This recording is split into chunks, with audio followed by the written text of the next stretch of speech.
जय हिंद। आज कहानी एक फ़ोटोकॉपी दुकान से शुरू करने वाले रामचंद्र अग्रवाल, जो बाद में विशाल मेगा मार्ट और V2 रिटेल जैसे कंपनियों के फाउंडर बने। कहते हैं कि घायल पक्षी में ही छिपा था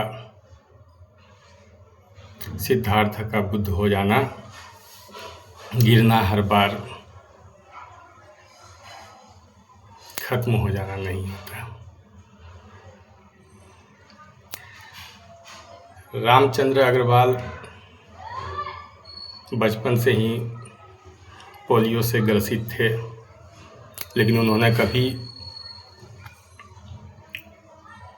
अपने सपनों पर उसे हावी नहीं होने दिया। पहले कोलकाता में उन्होंने फ़ोटोकॉपी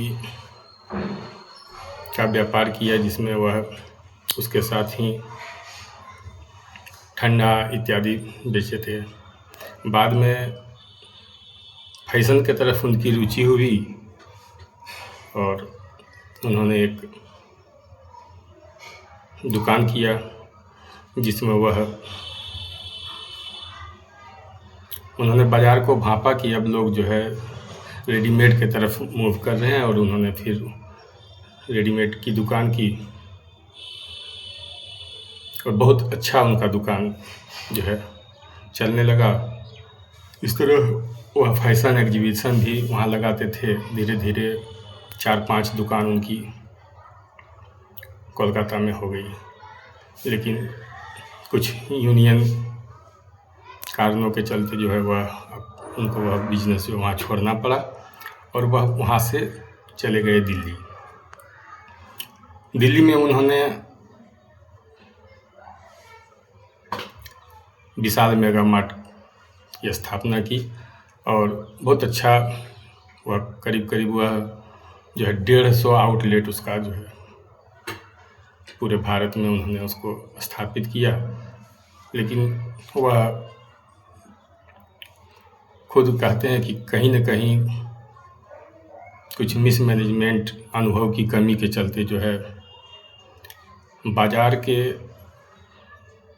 मंदी को वह संभाल नहीं पाए, और मात्र 70 करोड़ में ही विशाल मेगा मार्ट को उन्होंने बेच डाला। विशाल मेगा मार्ट जैसे कंपनी को बेचने के बाद भी उन्होंने हिम्मत नहीं हारी, और वह जो है V2 जो रिटेल चेन है फैशन का, उसकी उन्होंने स्थापना कर दिया। धीरे धीरे समूचे भारत में उसका आउटलेट उन्होंने खोला V2 का, और आज वह हज़ारों करोड़ में वह कंपनी जो है रन कर रहा है। एक पॉडकास्ट में उन्होंने जिक्र करते हुए कहा कि हमने कभी भी पैसे को अपना नहीं समझा। अपने जीवन में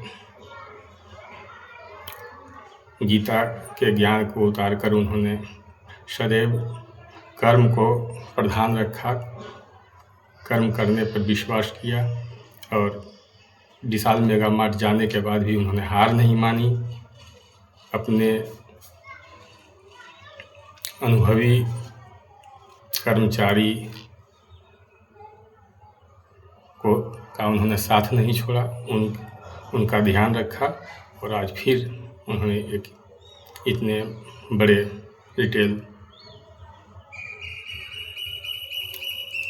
की स्थापना कर डाली। रामचंद्र अग्रवाल जी के कहानी आपको कैसी लगी, कमेंट में बताइए। धन्यवाद।